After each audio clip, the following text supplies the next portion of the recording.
After being ruthlessly booed and blamed for bad Knicks vibes during Game 3, the president was once again a talking point at the NBA Finals after staying away from Game 4, which the Knicks won. Wasn't going to let some haters stop him from enjoying every second of the game. During the game, President Trump appeared to fall asleep. Boo!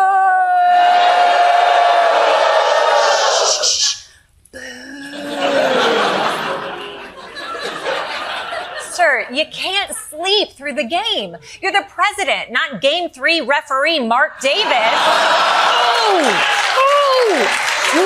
I hate you so much. I hope every time you microwave something, it's just a little bit cold in the middle.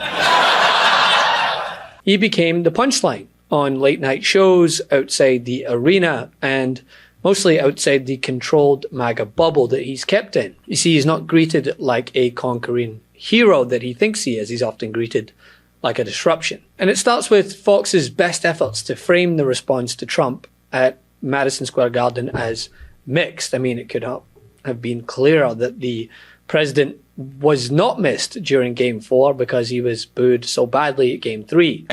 Let him watch. It was a great game, and Trump didn't lose it for him. It was obviously the refs. Because the league wants this thing to go 7 for financial reasons, and Brunson was ice cold. It's fine. Knicks in 5. Trump, the reaction was mixed. I would say it was passionate. I did hear some boos.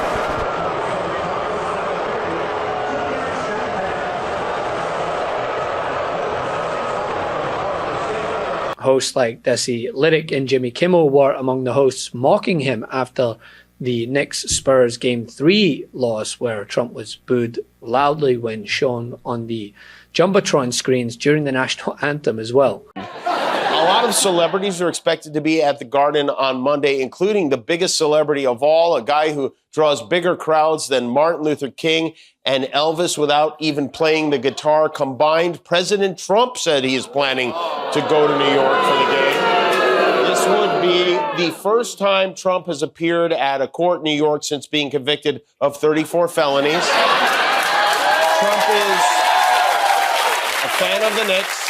And we know he's a Knicks fan because a few days ago he posted this AI slop of himself in a Knicks jersey dunking on New York Governor Kathy Hochul. There he is, Larry Turd with 2 hands on the ball.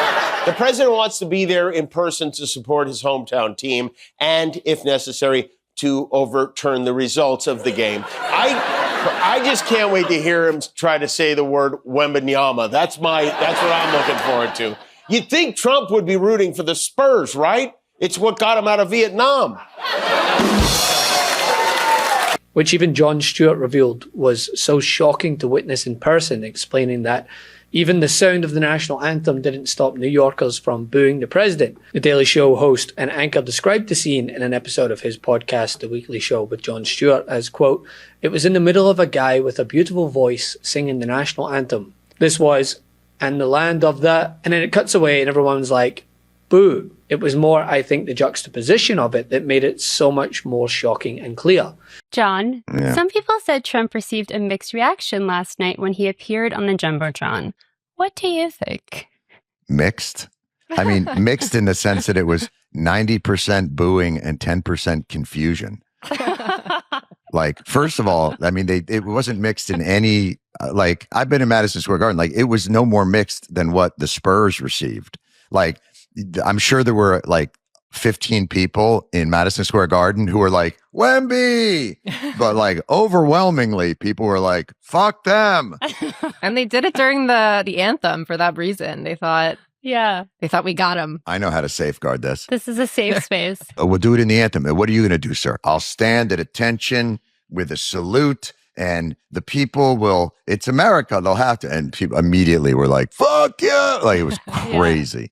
Mixed? No. Was it even crazier in the room than it was on screen? Oh, it was. Well, because it was in the middle of a guy with a beautiful voice singing the national anthem. Like, the disparity.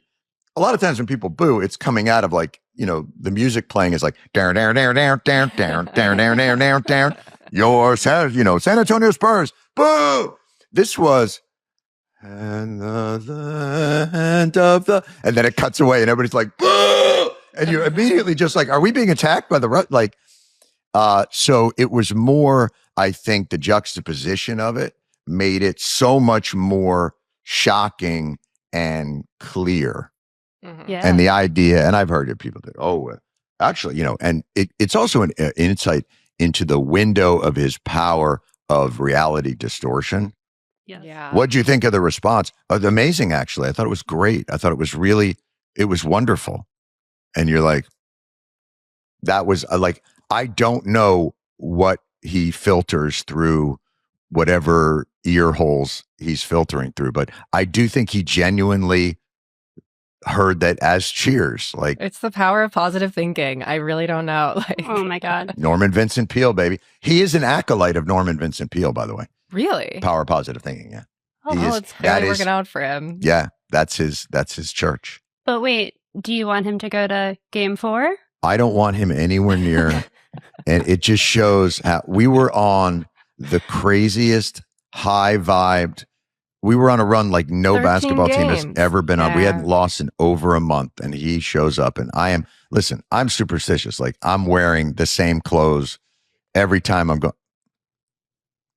He put the Maloik on us. That's the hex. It's done. Bad juju. The juju was off. There was a dark, dark cloud in that building. He was. You know what it felt like with him in the building? Like in Ghostbusters when the city opens up and like the ghouls are coming out of the thing. Yes. That's what we needed. Bill Murray to come in and him and Dan Aykroyd to zap whatever cytoplasm was getting on the court. And with Game 5 now set to take place back in Texas, with the Knicks possibly winning their first title in more than half a century, it was made clear by many of the fans, especially those Knicks fans, that Trump should stay away. There we go.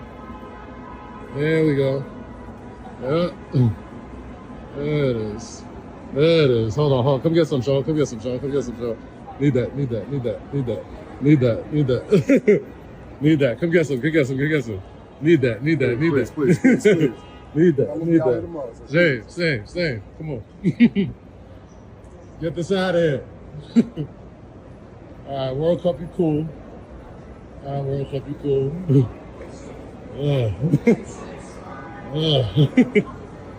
Boy. Bad energy yesterday. Gotta get it out. Bad energy yesterday. They don't like it. Exactly. It felt so dark. I was like, yo, this is not the garden that I know. We gotta get this out of here. But the thing is, if you look at just this week alone, right, the spectacle on this guy's calendar is crazy. Trump keeps trying to attach himself to major sports events.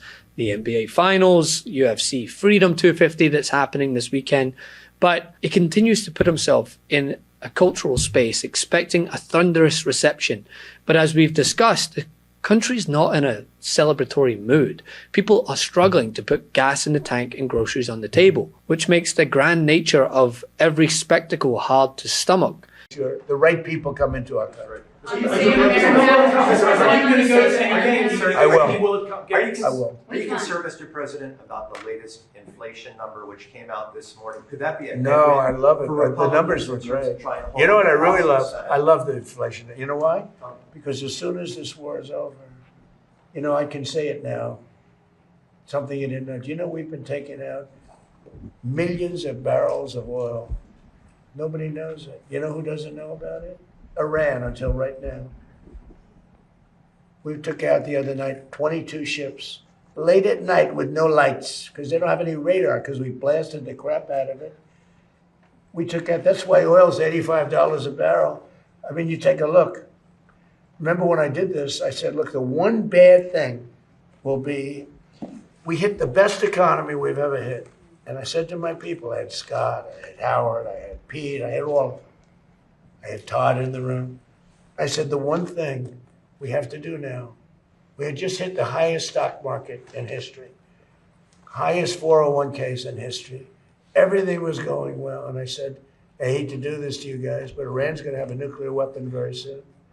We have to go and attack. So we hit them with the B-2 bombers. Yeah, I would just say, if I'm an American, based upon the polling I'm seeing, I hear the president go, What the heck did I just hear? What the heck is going on?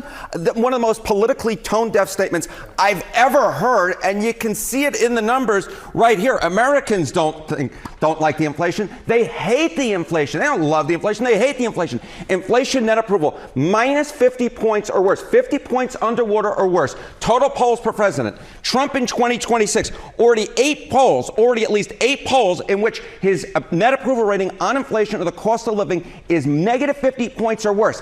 Every other president in every other year, the answer is 0. Trump is not only the first one to reach negative 50 points or worse net approval rating on inflation, he's done it many of times. So when I hear Trump's statement, I feel like Mrs. White and Clue going, what is happening here? The president remains focused on everything but making life more affordable and easier on Americans, but he would rather try his finger on the pulse of culture and popularity.